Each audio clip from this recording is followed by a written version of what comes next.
a fantastic lady, somebody who is a real inspiration, not just to me, but legions of people who follow her. The wonderful Anjum Chopra, former skipper of the Indian women's cricket team, India's first lady sportscaster, who's going on from strength to strength. Wonderful to see you. And the first question I have to ask you is, I hope family and you are safe and healthy in the middle of a pandemic. That's the question we need to ask each other.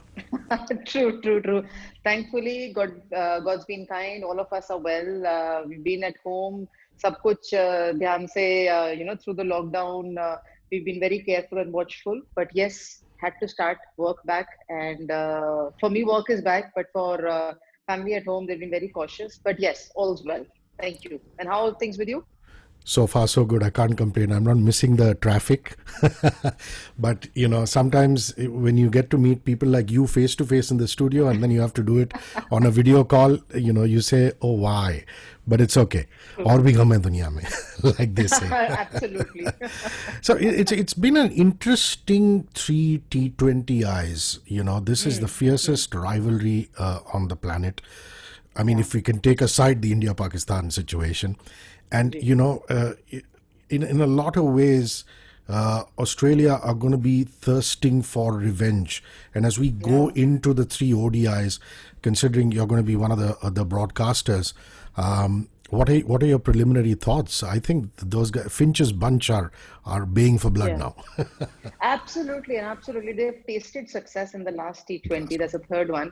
And after that, they must be thinking, oh God, we batted first, we lost. We batted second, we lost. Now, what do we need to do? For England, of course, they were missing Owen Morgan and company. But still, I think for Australia, you'd never want to put them down and out in that category at all. Look, you're absolutely right. It's the fiercest rivalry apart from India-Pakistan. If you ever have to say that which is the rivalry you'd like to watch, it has to be said that it's England-Australia. And it's wonderful to be gearing up to watching 50 overs of cricket after a really long time, and to watch these two sides compete for top honors. I'm sure I'm really looking forward to the series. It's also very crucial because, it in effect, we're keeping an eye on the 2023 World Cup. And though, like they say, by the skin of their teeth, Australia kind of retained world champion status in the T20. There was a time when we thought that England would kind of take that away. So in that aspect, let's look at a few key people. I mean, Mitch Marsh is somebody that they're really banking on. He's coming into his own as an all-rounder. You saw, bits of that in the T20. You think he's going to be one of the key figures for Oz as far as the ODIs are concerned? That he is one player they want to give an opportunity to, coming into the T20s, or somebody who they want to continue or persist with even in the one days, because he brings that all-round game to the team. But to be very fair, over the years, what I've seen, I think he's been more successful and persisted with in the test matches rather than the shorter format. Yeah. Some players they really want to give an opportunity. One is Josh Hazelwood. He played last T20 after nearly 4 years, because we'll be seeing him in the domestic circuit going forward in the T20 format. So there is somebody that Australia wants to really bank upon in the shorter format. Also, there's Josh Hazelwood, Adam Zampa they want to look at, Richardson they want to look at, Pat Cummins, of course, is because he's such a high-profile player and he's done well for Cricket Australia over the years. So these are the guys they want to focus on. With Finch right at the top, with Mitchell Marsh, with a few guys around with Steve Smith and all, they know that these are consistent performers. So they bank on them. But going forward, they would want this, probably the second row. I won't say the second string, but the second row of the names in the Cricket Australia lineup. I would think that they would want these guys to succeed and start getting counted more than many other players. Yeah. And I think, in that aspect, JL, which is Justin Langer, must be keeping a keen eye on the English team also. I mean, we saw a little bit of a change in the leadership because of circumstances, Butler going out and then Owen going out, Moeen Ali getting, his first taste at captaincy, as it were. But they're looking like a very tight unit. You think the third one was just an anomaly and, they lost? I mean, not taking credit away from Australia, but England going into this tri-series. Sorry, this triangular ODI series. Yeah. I think England was already missing Joss Butler in the lineup. Ben Stokes in the lineup, getting into the T20 series. But with Joss Butler coming in, taking the opening stance and then scoring the way he did. Suddenly in the last T20, him not being there because of him missing out for the reasons that he was, suddenly to fill in those shoes, like Tom Banton had to go in from number 4 to opening, although he likes opening. But when you know that's something you will be persisting with right through the series, and some untoward incident happens, that ship gets a little rocked, and that opening stand never came through with Bairstow and Butler. That was really a loose thing. Then Owen Morgan missing in the middle order, again, that was not a very nice thing. So they missed those two crucial batters, England. I won't say that Australia literally ran through that team. If Australia hadn't won that 30-20, then I think they didn't deserve to be world number one in Yep. the T20s, because that was a game that they should have definitely won, even if they were chasing 170.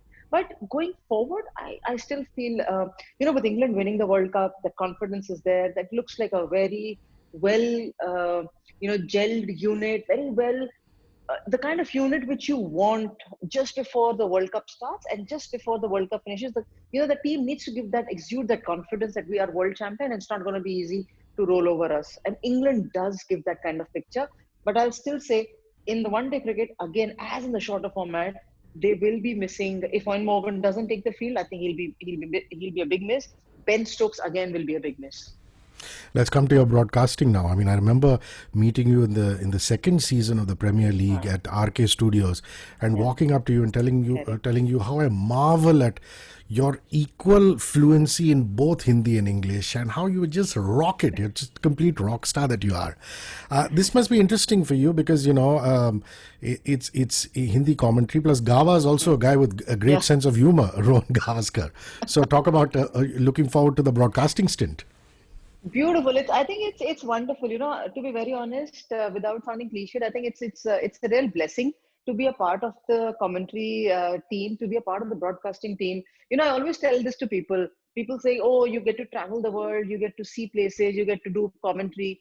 I think it's actually a dream, because you get to live your dream. You get to the ground, you get to the same ground where you used to play. Now you get to the same ground they used to play, but watch it from another angle, and then turn around and watch it from another angle. So you can watch it live and then watch it on TV. You get to be on that pitch where even the topmost executives of the professional world cannot get to. You can be at the time when the two players are doing toss or they're giving interviews. You as a broadcaster have that kind of access. And I think it's just a blessing to be living this kind of a lifestyle, because you get to cover the sport that you've played. You get to be in that same room with all those cricket discussions are happening, and it's just like your passion getting converted into your profession. So for me, I think English or Hindi or Punjabi, whichever language, uh, I am happy covering the match, and I'm always so keen to get to the ground and cover and be a part of that action. So it's exciting. I think because I'm able to speak both languages. I come from Delhi, so Hindi is definitely has to be the first language. We better say that also. And English, of course, yeah, I've learned to speak better English. If I have to interact with people like you, I better get my English sorted. You're being modest, but really, there are lots of young lady broadcasters who want to be the next Anjum Chopra. I mean, just like in your playing days, they'd look up to you and all that you'd achieved on the pitch. They're now looking at you on the mic and saying, we can do it, and it's so wonderful. Ladies add so much of color, presence to the whole broadcasting setup. To you, who are people you looked up to in the broadcasting sphere? I mean, anybody when you came on from India or abroad, who you just thought was just bang on. You listen to them and there's magic on the air. Harsha Bhogle. Harsha. Absolutely. When I started, I think the very first interview I ever gave in a studio or in a program which was recorded, I didn't know it was being recorded, because there was no concept that I knew that anything which was going to be aired very shortly has to be recorded or could be recorded. That was the first instance of mine when I was giving an interview to Harsha Bhogle on the cricket online. So that was Harsha Online, actually. So when I started in the field, even before I stepped onto the thought of doing commentary, when I used to listen to cricket commentary, of course, Sir Richie Beno, we used to hear David Lloyd, Bumble Lloyd, we've heard so much. It's been wonderful to listen to cricket commentary coming off from all over the world. But the more I started understanding about Indian commentators and the more I started watching about the game, I think Harsha Vogle for sure has been one of the names in Indian broadcasting. Of course, Mr. Sunil Gavaskar has been there. Sanjay Manjrekar also came in slightly later though, but initially these guys were there, and then Sanjay Manjrekar taking it forward. Now, of course, Karthik, L. Shivaramakrishnan being in that same panel. It's been wonderful. But when I started watching cricket, I think Richie Beno, the way he used to give that program sitting side on with a Channel 9 blazer, and then telling exactly what's happening and what's going around the world in the field of cricket. It's been wonderful. Just total elegance. That's the way to Yeah, describe absolutely. it. Let's come to the women's game now. I'm a little disappointed because, the high of the World Cup final, I expected the women's game to go from strength to strength. But unfortunately, what to do? The pandemic struck. The T20 challenge was going to happen. We were going to go to England. Those things are not happening. What is the mood, the sense that you're getting from some of the current girls? Some of them have contracts, so at least, the income is coming in. Yeah. The kids who don't have contracts, there's not too much of an income to speak of. Where's the women's game now in the pandemic? With it, all of them are very eager to get onto the ground and play. They had enough of their music being played and Instagram stories and telling people that they've been training. I think it's all the time spent off the field. Now it's all of them. They're nice that the BCCI is looking forward to organizing cricket tours and itineraries going into the future, even if it amounts to being in the bio bubble. It's nice because the kind of wave that women's cricket had created, I think it would have been a perfect setting after the Women's World Cup final, the T20 World Cup in Australia, coming back, playing cricket in India, getting into the domestic season, and then going forward and playing international series in England or wherever they were scheduled to play.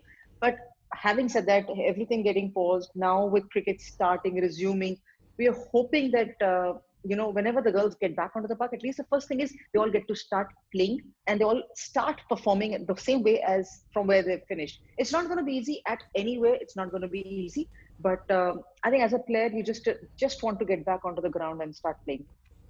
And it must make you so happy. You're an Arjuna Award recipient yourself. I mean, you also got the Padma Shri, but the fact that Deepthi has got an Arjuna Award nomination, that must make you very, very happy. And it's such a good thing for the game. Absolutely. I think last year Poonam Yadav received the Arjuna Award. This year Deepthi Sharma has been in the same list as well. It's wonderful, and both of these players come from Uttar Pradesh. In fact, they come from Agra, so it's a small town. For players coming from a smaller team to playing for Uttar Pradesh, the bigger state, and then coming and playing for India, it's like such an example that if these kids can do it or these young girls can do it, why not the others? Which is actually very nice, and also for women's cricket to maintain the fact that they've been turning out Arjuna awardees year after year to be able to get nominated and receive an award. I think that itself speaks a lot about the women's game, and I'm happy that the sport has been able to live up to that expectation, not only for the Indian audience, but even live up to the expectation that you deserve to get the accolade. Yeah. And in that aspect, there are ladies like Mitali and Jhulan who played with you, during your playing days. And now you see this whole bunch of new kids. There's also a lot more interest at the grassroots level. I'm sure when you go into the Maidans in Delhi and Mumbai, you feel that has happened. There's more interest. Yeah, definitely there is more interest. More girls have started playing cricket. With the social media taking it and with ICC really making sure that the game gets to more audiences around the world, the really the reach has increased. And after the 2017 Women's World Cup in England to 2018 when women made it to the semi-final at T20 World Cup to 2020, it's just progressed. Now when you walk to a cricket ground or walk out onto a street and discuss women's cricket, probably the numbers might not be hitting the roof, but there is certainly the graph going up and in a very positive manner. People are much more aware of this sport. People are much more aware about the women's playing. And yes, it's a very, very healthy sign that if youngsters want to come to the ground to start playing cricket, forget the fact that they want to earn millions. The point is that they want to start coming to the ground and start playing the sport just because they identify with a few of them. and they want to do something for the country. Which is why I love the fact that, broadcasters, in particular, Sony Picture Sports Networks, we're going to see you in action on Sony 10 and as well as Sony 6, are showing non-India games. And also, the commentary is running on Hindi, which is absolutely stellar, because that really shows that, they're catering to the Asli fans, not just the fans who are into it because of the tricolor, or the fans who turn around and read Wikipedia and come and show up.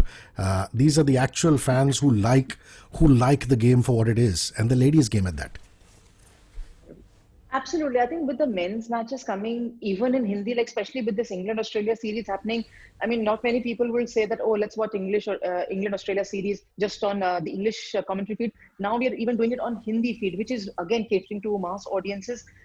First and foremost, to start cricket in a time of pandemic, for the channel to show cricket between England and West Indies, that itself was brilliant, because usually you don't think that Indian audience will have that kind of an interest, but Sony really ensuring that the test matches were covered live, and then the timings were matching as well. So that was nice. Coming into T20s and ODIs with Sony 10-3 doing Hindi feed, I think that's brilliant, because it caters again to a mass audience.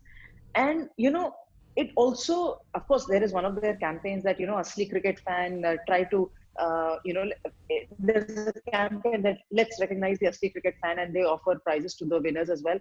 But to be fair, I think that's actually the Asli cricket fan, because in India, you might just feel, oh, there's Finch or there's Owen Morgan in England, a few players, Steve Smith and all playing. But when you talk about players like Richardson or Zampa or Pat Cummins, who will also be playing in India very shortly, or Indian team will be touring to Australia to playing cricket very shortly. So for the Indian audience to start recognizing them, I think it's a perfect thing, because Asli cricket fan will know every player, and also they promote women's cricket. They did Hindi commentary as well for the India series, and I'm only hoping that with there is a West Indies team traveling to England, women's. They'll be showing those matches, and I'm hoping there's Hindi commentary on that too.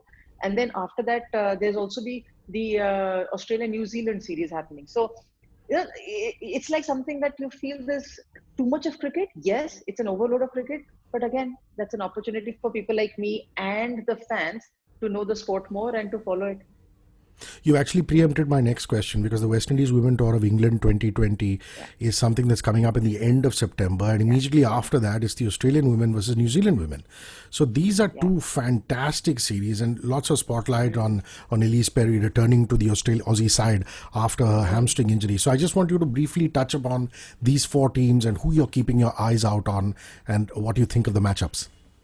I think for the England West Indies tour, England definitely will start as favourites, because West Indies is a team which is still coming through the ranks. In T20s, they've been a little patchy in the last couple of years, in the couple of World Cups especially. They've been missing Stephanie Taylor, who's actually their captain, firing all cylinders, and a few senior players, especially Anisa Mohammed, one of their off spinners, one of the leading T20 bowlers as well, not traveling to England. So West Indies it's a good tour for West Indies. They can get their team, they get acts together, but England probably will be a much more stronger unit, with Heather Knight and all the experienced players, Tammy Bowman and everyone there. I think England will be a stronger team.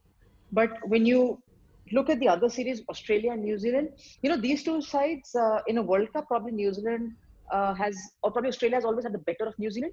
But when you match them up in a series, it's always very competitive. For Australia, of course, a World Cup winning team, T20, they've got Meg Lanning, they've got all these players who really lead from the front. For New Zealand, again, they've just got a couple of them, Susie Bates, Sophie Devine. But the whole idea of having women's cricket run alongside men's cricket, and also in different worlds, even if the men's Big Bash or the women's Big Bash league is happening in Australia, we have a series with Australia women, New Zealand women cricket to watch, and there is a lot of time for the fans to start knowing their players and fans, and other players from different teams. So it's all over. It's wonderful to see the way the sport is happening. Let's talk about your playing days. I mean, left-handers are always known for their stylish batsmanship. And online, people compared your game to David Gower's, which is, I think, such a huge compliment. Silken cover drives and things like that. There have been so many hallmarks in your career. I mean, you're the first woman player to appear in 100 ODIs, and what a fantastic career you've had. You've led us to our first overseas series win. What to you would be, in terms of batsmanship, let's start, would it be your 100, or would it be some other situation, considering you played so many World Cups, an innings that to you means a lot on the international stage? We were playing a World Cup game against Ireland in 2000. That was in New Zealand at the Hadley Oval, and it was very chilly that day. We lost 3 wickets at a score of 5 on the board. Indian team 5 for 3, and from there on, I had a 70, 80 run personal score, and I had a partnership of good around 100 odd with Himlata Kala. And one more, I think Rupanjali Shastri was there. But that partnership with me and Himlata Kala was something which is very crucial. And because even if it's Ireland, although Ireland was not a very strong team, but because it was extremely windy, it was very, very chilly. The ball was seaming around. It wasn't easy to really bat, and India was batting first. To get the team over the line at the end of the day, win that match convincingly. But that conviction could only happen once we had set a decent target on the board. So by the end of the day, when I got the player of the match award, I just felt that it's something which I know I had to really dig in deep to ensure the team was out of the woods. And that innings always, whenever I speak of any innings, it's not just an innings against Australia and New Zealand where I would have contributed to a team's win, but it's also the time with the condition that we were playing in, and the setting. That was a World Cup game. If we had lost, it would have been India losing to Ireland in a World Cup game, which is obviously not the best storyline to read. So I've always valued that innings very much, and yeah, one of these innings which always keep. I feel happy about that I could contribute in the winning cause. And how many World Cup finals? There was one World Cup final, isn't it? In Yes, we which, played yeah, one World Cup final in 2005 in South Africa. in South Africa, and you lost that. Must have been pretty heartbreaking at the time. Oh yeah, it still is. I was I keep telling these present players also with Harman and everyone. I thought our 2005 team was a much better team than the 2017 Indian team. We had much more match winners, but we were just not prepared. Right through the preparation stage from 2003, 2004 onwards, leading up to the World Cup, we were a good team. We were like the average age of the team was about 27, 28. We had good youngsters, and we had like our bunch was an experienced lot. We were all 60, 70 ODIs old. So we were a good unit, and a talented bunch playing at that point of time. And all through the preparation stage, we kept saying, this year, this World Cup, we have to play the final. We have to play the final. We kept telling ourselves, we just lost one game en route to reaching the World Cup final. That was a game against New Zealand in the group stages.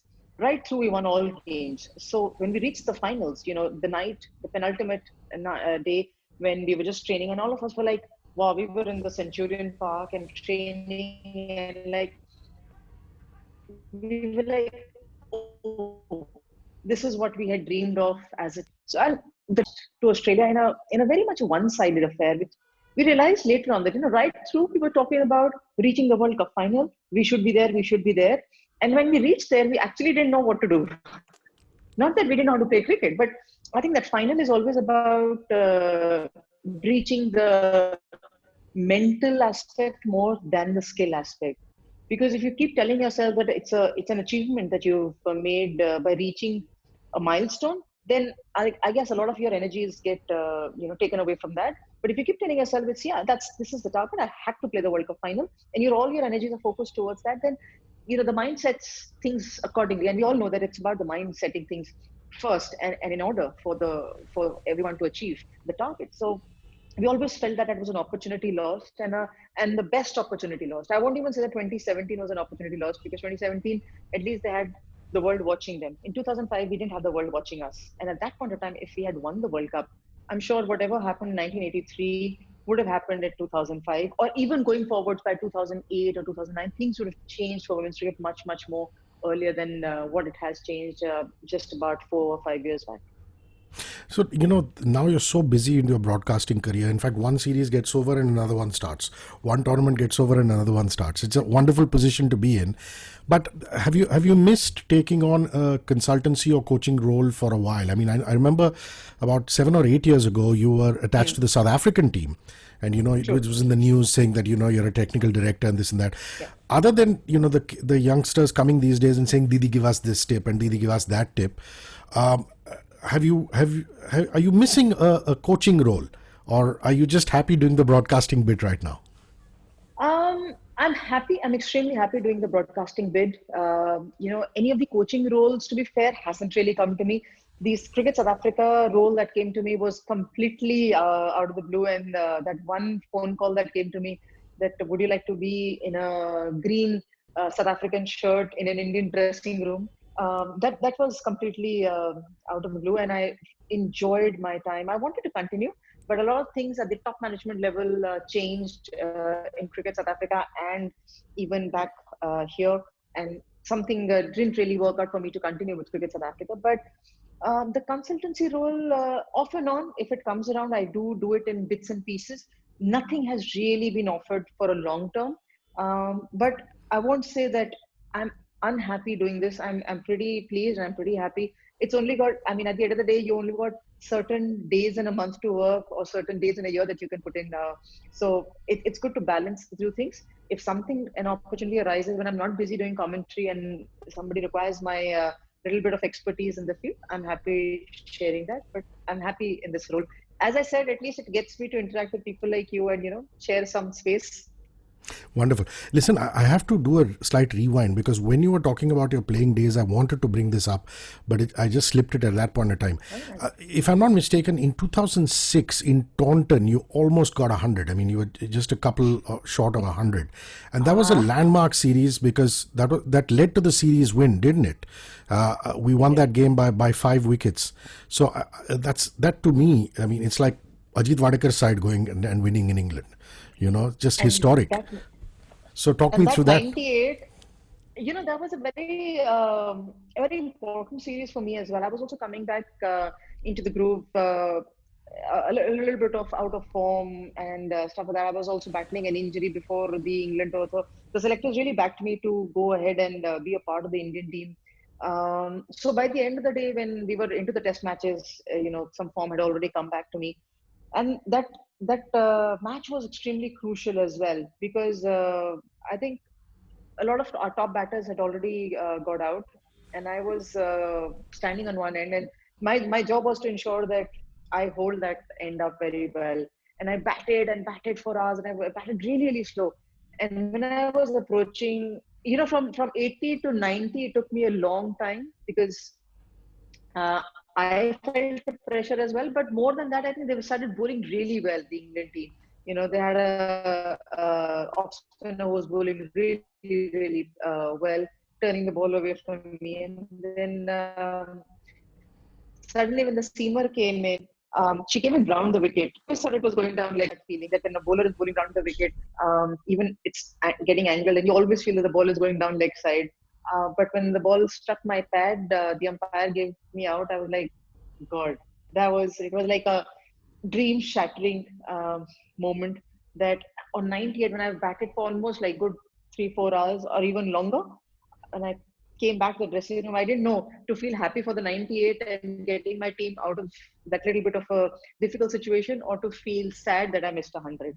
And it's something that I still don't miss. I still remember Isha Guha bowling round the wicket, getting the ball towards me playing front foot defense. My bat just went a little ahead of the pad. The ball came slightly later. It hit me on my front pad, and you always know when the England team appeals, it's pretty loud. So the appeal went on. Maybe I was out. I don't know. As a batter, you always feel that the ball is Yeah. missing the stumps. But I just felt, what if the umpire had given me a benefit of doubt? So close yet so far. And that was Yeah. a very a great year also because I think at the end of that year, you guys won the Yes. Asia Cup, which is fantastic. Yes. Yeah. Yeah. We won a lot of, from 2004 to 2006. We had a very good year. From 2004, we had a very ordinary series against Australia, who visited us. But after that, we played. We played in Pakistan, we played in Sri Lanka, we did decently well. Then we played the World Cup. We went back. I know after the World Cup, we went to Pakistan. We beat Pakistan there. That was a wonderful tour to be playing in Karachi. That was my first time in Pakistan. And then Asia Cup victory. So I think those 2 years we as an Indian team did really, really well. As I said, the team was really nice and full of talented players and players, more match winners. Not only talented players, we had a lot of match winners in our team, and that's why we reached even the finals of the World Cup. A player or a couple of players you really you think are the future for the Indian women's cricket team? I mean, we're at a very interesting stage where the current seniors like the Mithalis and the Jhulans are there, and then you've got Harman, and then you've got the new brigade, people like Shefali and all were doing so well, Poonam, Deepthi. Somebody who you feel is slightly underrated and maybe will just break through, somebody who you think is a lambi race ka ghoda. I think a player like Deepthi Sharma is a lambi race ka ghoda, and I think she should do well with this award that she's just been, which she's just received. I think that should really spur her up to consider herself as one of those players where, as a nucleus and somebody who has to take the team forward.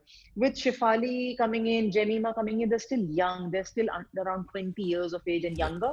They will still take time to mature. You might have a talented player coming through the ranks, but it takes time for you to mature. Because right now the graph is only on a high. You're a youngster, you do 20s, 30s, 40s, it's going up. When you start not scoring, that's the time the graph starts coming down. And that's the real test of a player, when they start learning to fail and then coming out of failure. Deepthi has seen that graph go up and down for her. So she's a little more experienced. With her there, with Smriti Mandana there, you would feel that these girls should take the team forward. If Tanya Bhatia can become a regular, she is a regular as a wicket keeper, but if she can become a regular in the batting department also, you feel that she should be there carrying the team forward. When Harmanpreet calls it a day, or when Australia, it's something like how an Australia team makes sure that their bench strength is just about there as much as an experienced player. It's like Manas Labuschagne is almost there, even if Steve Smith is not there. So you want these kids or these young players to take on that mantle, take on that responsibility, and understand that they are the future of the Indian team and play accordingly and be more responsible. Anjum, you're no stranger to being felicitated. Like I said at the top of the interview, you're a Padma Shri Arjuna Award recipient. There's also a gate at the Kotla named after you in your hometown. But, one is your own country people recognizing and giving you love and felicitating you. And one is the outside world doing that. And about 3 or 4 years ago, you became part of cricket royalty. They always say that if you're a member at the MCC, the Marylebone Cricket Club, you're like cricket royalty. So how does it feel when you go there and, sit in the members' stand and enjoy the view from there? It's nice. I've been there a few times, but whenever I've been, this again is a fortunate thing that whenever I've been around there longer, I've always been in the media room or the broadcast room. But whenever I get to London, and if I'm not close to Lords, I make sure that I go to Lords. It's like going to a temple. You have to go there and pay your respects. I always love going to Lords, even if I have to do nothing, just go there, walk around, and come back. But what they do is they give you a card. It's a red color MCC membership card, and it's renewed every year.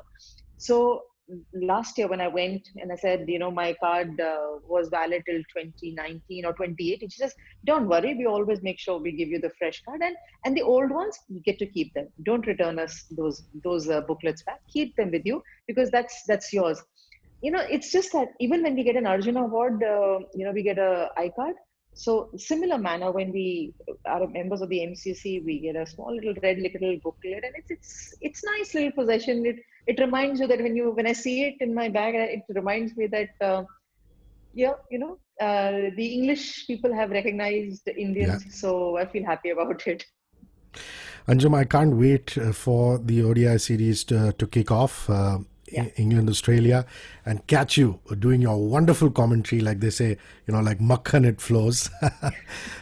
Thank you for this chat. You've been so generous, not only with your time, but talking about your own career as well as the women's game and broadcasting. I think it was really a good 360-degree kind of interview, and stay safe and healthy. Thank you very much. Thank you so much for your time. And it's always, always, always a pleasure speaking with you. Thank you. Bye-bye.